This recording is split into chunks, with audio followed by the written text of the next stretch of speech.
But then the day came where God said, you have been faithful with the English-speaking community. So it was 10 years ago.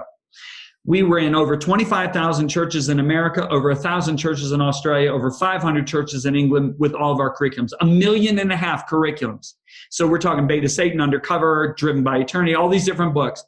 And God specifically fills my basement. I mean, I wasn't even being so spiritual. I just got done playing a round of golf. I come in from the golf course. I go, Lisa's in England doing a women's conference. I read the book of Daniel, and the Spirit of God fills my basement. He said, son, you've been faithful with the English-speaking community. Well, what had I done? I had gone from a book to making curriculums, to making the message available as far and wide as possible by the gift of God on my life, right? He said, you've been faithful with the English-speaking community. I want you to now get your resources in the hands of every pastor in the world that can't afford them. Well, Shaun, that seemed like an impossibility, but I'm not going to go dumb for 9 months like Zacharias, John the Baptist's father, right?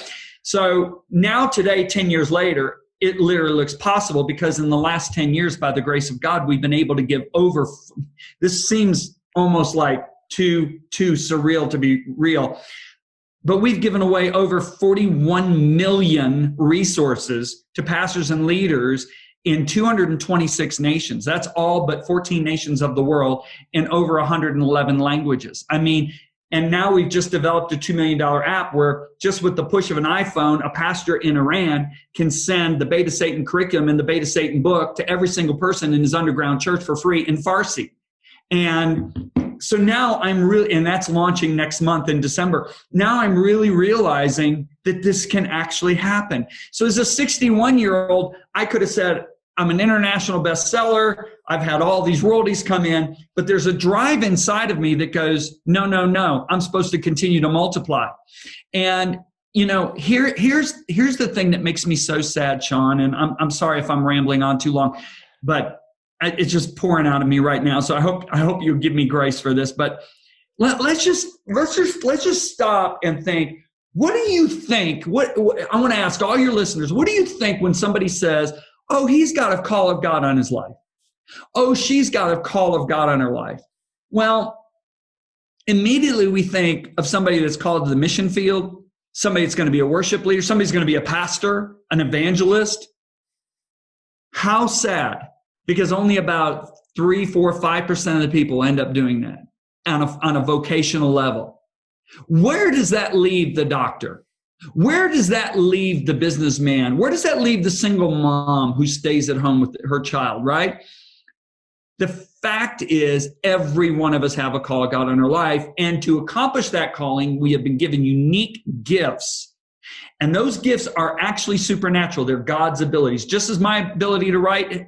So when you realize that you have unique giftings in your life, you will have the passion that Mother Teresa had, that Billy Graham had, that Oral Roberts had, because you will realize that you have been put in a sphere and you've been given gifts to impact that sphere and that it's important. And I'm going to tell you one of the most tragic stories. I don't know if you read it in the book, but one of my friends, he does this massive conference, right?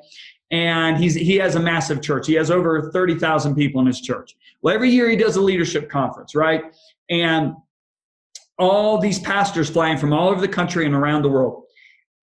And he was walking through his large auditorium and he saw one of the medical doctors, who was a very well-known member of his church, putting pamphlets on each of the delegate seats. And my friend ran over and said, Doctor, you don't need to do this. We've got volunteers and we've got interns that are going to do this. And he said, the doctor rebuked him in a very polite way. He said, Pastor, I take 1 week a year off of my medical practice in order to build the kingdom of God. Don't take this away from me. It's my only week. And Shaun, my heart broke. Because for 51 weeks of the year, that doctor is not building the kingdom in his own eyes, when in reality he is. And I think, how many single moms think that way? How many marketplace people think that way? How many people in education think that way? How many people in government think that way? In professional athletics think that way?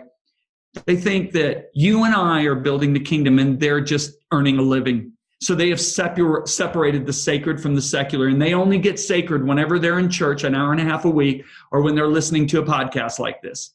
No, they're in the sacred 24/7. And when they realize that, they'll start, and this is what I love about this book, I believe it's going to build their faith. See, I couldn't write until I had faith to write. When God spoke to me and said, son, I've called you to write, I couldn't write. I mean, it would take me 4 hours to do a 2-page paper. But when I had the faith that I knew that God put that gift in my life, now all of a sudden I'm fruitful. So how many people out there, because they don't have the faith, they don't even connect the dots of the fact that I'm in the arts, but I have a calling. I'm working on Broadway, but I have a calling. If they don't connect the dots, they're number one, not going to act on the supernatural. Because the gifts in our life can only be activated by faith. And that gift, I mean, we have natural abilities that we can improve and all of that. But I'm talking about that divine given gift or gifts that God places in every child. They can't be activated unless it's done by faith. And that's what I'm hoping this book does, is number one, awaken everyone to their calling. And number two, give them the faith to activate their gifts to multiply. Sorry, I dominated this, but that was great, John. I was about to lift my hands and say, preach, preach, preach. You were going along. That was really great. I think, John, though, you're touching on one of the big problems of this season where people feel like if they're not on a stage or a platform, if they're not like the special, well-known person behind the pulpit, they've somehow failed in their calling. And I think what you said earlier is very true. We all have a calling. We all have a destiny. We have things that God has set in front of us that he designed exactly us to do. But God's calling you to be the Christian plumber out there serving your community. He's calling you to be the best executive or bank teller at the bank down the street. He's calling me to be the best executive in Christian publishing, to bring my gifts and talents to bear with the people I influence. And so really, once we begin to realize that we can bring the kingdom in all the places, the mountains, if we will, if we'll use that language that God's given us to climb and to take territory in, well, then that changes the game completely, because we are able to be Christ representatives and bring the kingdom everywhere we are all the time, not just at work, but at the grocery store and the gas station and all the places where we touch other people's lives.